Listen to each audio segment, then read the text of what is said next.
আব্দুল্লাহ ইবনে জুদআন ইবনে কাব, যিনি ছিলেন হযরত আবু বকর রাদিয়াল্লাহু আনহুর চাচা এবং হযরত আয়েশা রাদিয়াল্লাহু আনহার দাদা। প্রাথমিক জীবনে তিনি খুবই গরীব ছিলেন। অভাবের কারণে খারাপ আচরণ করা তার অভ্যাসে পরিণত হয়েছিল।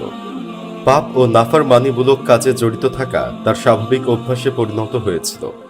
খারাপ আচরণে অতিষ্ঠ হয়ে তার বংশের লোকেরা তাকে চরম খারাপ দৃষ্টিতে দেখত। একসময় সে সচ্ছলতা লাভ করে এবং নিজেকে ভালো কাজে আত্মনিয়োগ করে, উদারতায় যার সীমা ছিল না। চরম দুর্ভিক্ষের সময়ও তিনি গরিব ও অসহায় মানুষকে ঘোষক দ্বারা আহ্বান করে নিঃশর্ত খাবার দান করতেন। জাহেলিয়াতের যুগে মানুষ যখন দখলদারি ও অত্যাচার নির্যাতনে নিমজ্জিত ছিল, তখন তিনি মানুষের আদর আপ্যায়নে প্রথম কাতারের লোক ছিল। হাদিসের বর্ণনা থেকে জানা যায় তার এসব কাজও আল্লাহর কাছে গ্রহণযোগ্য হবে না। উম্মুল মুমিনিন হযরত আয়েশা রাদিয়াল্লাহু আনহা বর্ণনা করেন, আমি জিজ্ঞাসা করলাম, হে আল্লাহর রাসূল, ইবনে জুদান জাহিলিয়াতের যুগে আত্মীয়তার সম্পর্ক রক্ষা করত, মিসকিনকে খাবার খাওয়াতো, এগুলো কি তার কোনো উপকারে আসবে? রাসূলুল্লাহ সাল্লাল্লাহু আলাইহি ওয়াসাল্লাম বললেন, না, এগুলো তার কোনো উপকারে আসবে না, কেননা সে কখনো আল্লাহর কাছে বিনয় ও নম্রতা প্রকাশ করে এ কথা বলেনি যে, হে আমার প্রভু, কিয়ামতের দিন তুমি আমার ভুল সমূহকে ক্ষমা করে দিও। এমনকি তার আগের কাজের জন্য আল্লাহর কাছে ক্ষমা চায়নি। তার লক্ষ্য ছিল বংশ ও আত্মীয় স্বজনদের কাছে নিজেকে একজন দানশীল পরোপকারী হিসেবে নিজেকে প্রতিষ্ঠিত করা।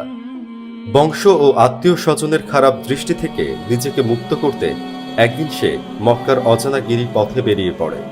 চলতে চলতে এক পাহাড়ের চূড়ায় তার দৃষ্টি পড়ে। তার ভাবনা হলো, এখানে হয়তো কোনো বিষাক্ত প্রাণী আছে, যার বিষাক্ত আক্রমণে সে নিজেকে আত্মীয় স্বজনের কুদৃষ্টি থেকে মুক্ত করতে পারবে। ফলে তার বংশ এবং আত্মীয় স্বজনও অত্যাচার নির্যাতন থেকে আরাম লাভ করতে পারবে। পাহাড়ের চূড়ায় আরোহণ করে সে এক বিশাল অজগর দেখতে পেল। অজগরটি দেখে তার মনে হলো তা তার দিকেই এগিয়ে আসছে। আব্দুল্লাহ ইবনে জুদআন সেদিকে ভ্রুক্ষেপ না করে অজগরের দিকেই এগিয়ে যেতে লাগলো। সামনে এগুতেই সে দেখতে পেল এই অজগরটি স্বর্ণের তৈরি আর ইয়াকুত পাথর দিয়ে তার চোখ দুটি নির্মিত। ইয়াকুত পাথর দুটি যেন উজ্জ্বল দৃষ্টিতে তার দিকেই তাকিয়ে আছে। এই সাপটির ঠিক পেছনেই ছিল একটি গুহা। গুহায় প্রবেশ করেই আব্দুল্লাহ ইবনে জুদানের চোখ ছানা পড়া। এই গুহায় ছিল জমহুর কাবিলার শাসকদের কিছু কবর, যার মধ্যে হারিস বিন মিজাজের সমাধিও একটি।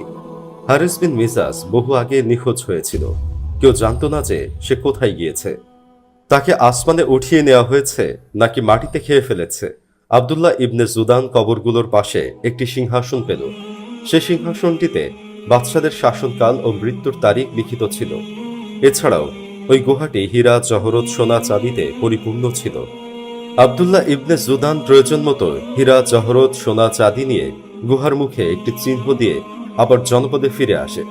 স্বজাতির কাছে ফিরে এসে আব্দুল্লাহ ইবনে জুদান কাউমের লোকদেরকে যথেষ্ট পরিমাণ সম্পদ দান করে।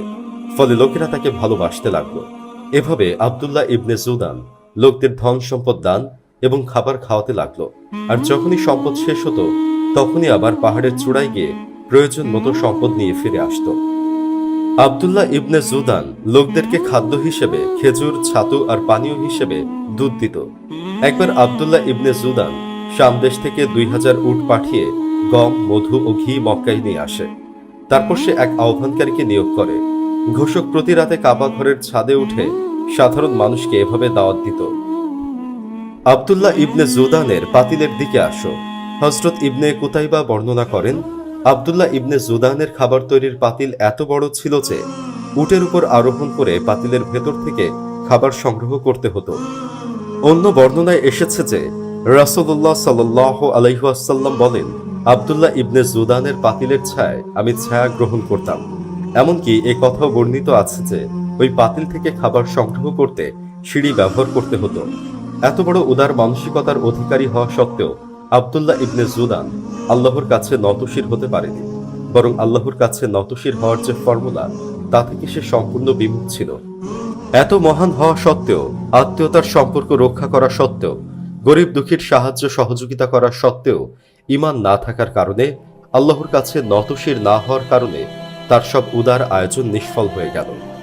আব্দুল্লাহ ইবনে জুদান হতে পারে বিশ্ব মানবতার জন্য শিক্ষা লাভের অনুপ্রেরণা, যিনি উদারতার দৃষ্টান্ত স্থাপন করা সত্ত্বেও নিজেকে আল্লাহর কাছে বিনয় ও নম্র এবং আত্মসমর্পণ করতে না পারায় সব ভালো কাজ নিষ্ফল হয়ে গেল। তাই মুসলিম উম্মার উচিত গরিব দুঃখী অসহায় মানুষের মাঝে সহায়তা ও আত্মীয়তার সম্পর্ক রক্ষা করার পাশাপাশি মহান আল্লাহ ও তার রাসূলের প্রতি অগাধ আস্থা এবং বিশ্বাস স্থাপন করা। তবেই পরকালের নাজাত সম্ভব। আল্লাহ তাআলা মুসলিম উম্মাহকে পরকালের সফলতায় সুখে দুঃখে সর্বাবস্থায় আল্লাহর প্রতি সঠিক ঈমান লাভের তৌফিক দান করুন। আমিন।